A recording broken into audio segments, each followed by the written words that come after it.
1924 inefficient governance వల్ల ఒక చేతగాని వ్యక్తి, ఒక అహంకారంతో విర్రవీగే వ్యక్తి వ్యవస్థల్ని ఏ విధంగా నాశనం చేస్తాడో ఇందులో మీరు చూస్తారు. ఒక అసమర్థుడు, ఒక అహంకారి, రెండూ కలిస్తే రాజకీయాలకు తగని వ్యక్తి అనేది కూడా మీరు అందరూ గుర్తుపెట్టుకోవాలి. అలాంటి వ్యక్తి వల్ల సమాజం ఏ విధంగా అతలాకుతలం అవుతుంది, అందరికీ ఏ విధంగా ఇబ్బందులు వస్తాయనే విషయం కూడా మనం గుర్తుపెట్టుకోవాల్సిన అవసరం. మీరు ఈ ఫ్యాక్ట్ చూస్తే రాష్ట్రంలో ఉండే ప్రజలందరినీ కోరుతున్నాం, రాగద్వేషాలకు అతీతంగా ఆలోచించండి.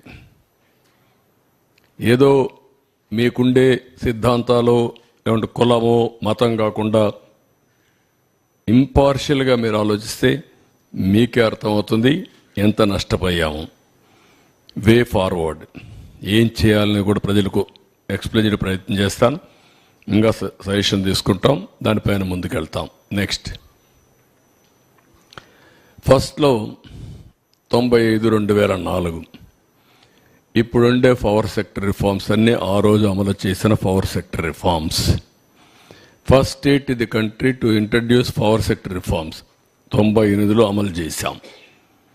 అదే మరి ఇండిపెండెంట్ రెగ్యులేటరీ కమిషన్ అపాయింట్ చేశాం, ఏపీఈఆర్సీ.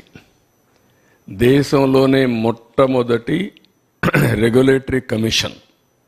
ఆ తర్వాత టెలికాంలో, సివిల్ ఏవియేషన్లో ఇంకా